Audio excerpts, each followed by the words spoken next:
Quand on parle visibilité, on pense inévitablement à la visibilité des usagers faibles en mauvaises conditions de circulation ou pendant la mauvaise saison. Alors ce n'est pas faux, bien entendu, mais c'est très incomplet car la visibilité, ça concerne tous les types d'usagers, aussi bien dans le sens de voir que d'être bien vu. Et bien voir, pour un conducteur, ça commence par un contrôle de sa vision. La vue, c'est un petit peu comme un amortisseur qui s'affaiblit. On s'y adapte de manière inconsciente. C'est là justement le problème. Il est important de faire contrôler sa vue régulièrement. On peut donner un âge à peu près de 50 ans pour se dire voilà, on vérifie la vue de près, mais faisons également vérifier l'acuité visuelle de loin. C'est très important. Une correction suffit parfois à répondre aux critères médicaux mis en place au niveau européen. Qui dit affection ophtalmologique, oculaire, ne dit pas nécessairement incapacité ou inaptitude à la conduite. On peut autoriser la conduite, un ophtalmologue également, avec des restrictions et des conditions relativement strictes. Ne pas rouler de nuit, rouler dans un rayon bien particulier. Tout ça, effectivement, autorise encore la conduite automobile. Ensuite, bien voir pour un conducteur, c'est aussi faire en sorte que tous les accessoires qui doivent l'aider dans cette tâche sont propres, dégagés et en bon état. Une simple couche de poussière sur un pare-brise favorise par exemple l'éblouissement en cas de soleil bas. Il faut aussi éviter tout ce qui peut masquer inutilement la vue. Par exemple, ne placez pas votre GPS en plein dans votre champ de vision. Enfin, il faut remplacer sans délai une ampoule grillée ou tout vitrage, phare ou rétroviseur endommagé.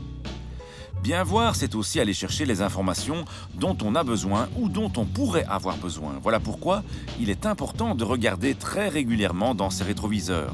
Et il faut aussi faire en sorte de réduire l'impact des angles morts en jetant un œil par-dessus son épaule avant de dépasser, par exemple, ou en bougeant le buste pour mieux voir le trafic en abordant un carrefour. Enfin, bien voir, tant pour un conducteur que pour un piéton, c'est ne pas se laisser déconcentrer par des activités secondaires comme l'utilisation d'un GSM. Quant à être vu, c'est bien entendu tout aussi essentiel. Pour un usager faible qui doit régulièrement circuler sur la chaussée, on peut conseiller des accessoires comme des brassards ou la veste de sécurité. Sa couleur fluo est avant tout destinée à vous rendre plus visible de jour et les lignes réfléchissantes de nuit. Pour un cycliste, la nuit, cette veste ne peut en aucun cas remplacer les feux qui sont obligatoires. Pour un motard, la pièce d'équipement la plus utile à choisir très visible est le casque parce qu'il est visible à 360 degrés. Dernier conseil global aux usagers faibles, évitez les attitudes kamikazes et essayez de croiser le regard des conducteurs pour traverser ou vous engager dans un carrefour.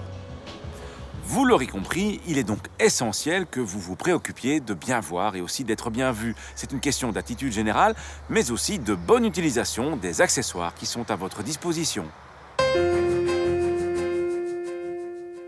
À la question de la semaine dernière, il fallait répondre que l'amende minimale pour une alcoolémie située entre 0,5 et 0,8 g d'alcool dans le sang est de 150 €. A gagné cette semaine un lecteur MP3 MP4 Lenco. La question, sur une veste de sécurité, la partie fluo sert avant tout à être mieux vue la nuit, le jour et la nuit ou bien le jour. Soit vous téléphonez au 0905 56 493, soit vous envoyez un SMS au 6020 en tapant contact 1, 2 ou 3 et vos coordonnées.